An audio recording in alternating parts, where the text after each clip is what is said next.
shir laba maalmood u socday xildhibaano iyo waxgarad ka soo jeeda Jubbooyinka ayaa maanta lagu soo gabagabeeyay magaalada Muqdisho. Hani Xaaji Maxamed ayaa warbixin nooga haysa. muddo laba cisho ah uga socday magaalada Muqdisho xildhibaano siyaasiyiin iyo waxgarad ka soo jeeda gobolada Jubbooyinka ayaa maanta gabagabadiisa waxaa lagu qabtay magaalada Muqdisho. waxaana xiritaanka shirkaasi maanta laga soo saaray qodobo dhowr ah iyadoona saxaafaddu u akhriyay Dr. Maxamed Xasan Cali.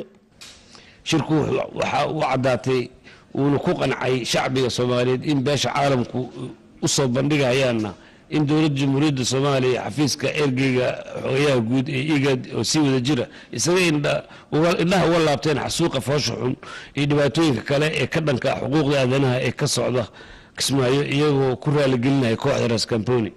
waxaa shirku si buuxda ugu muuqatay in madaxweynaha Jamhuuriyadda Federaalka mudane Xasan Sheekh Maxamuud uu lid ku yahay xal u helidda arrimaha murugsan ee deegaanada Jubba isagoo si cad uga leexday mas'uuliyadiisii hogaaminimo si buuxdana u mijaxabaabiyay dhammaan dadaaladii dib u heshiisiineed ee deegaanada Jubba ugu dambeysay dib u heshiisiintii la qorsheeyay bishii Oktoobar 2014.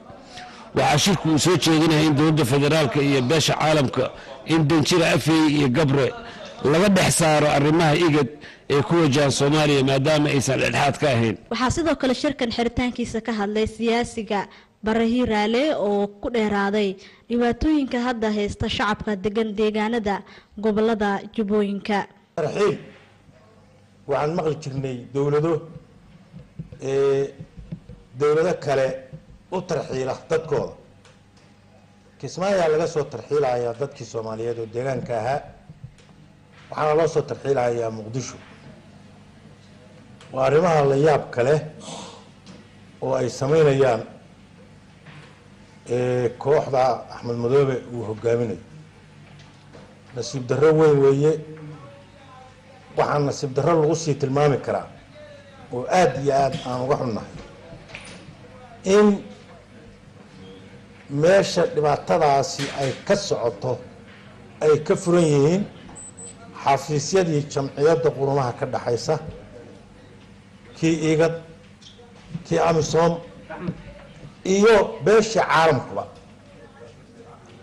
oo ciidamadii ay joogaan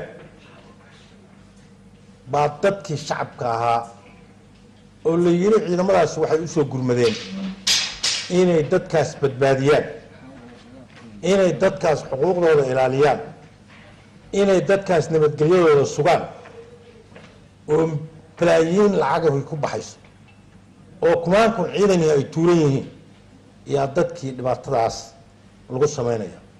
wax laga xumaado weeye. waxaan loo adkeysan karin weeye.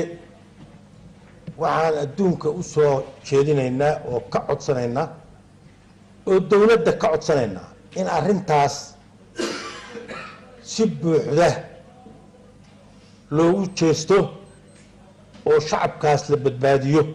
Hani Xaaji Maxamed, Universal TV, Muqdisho.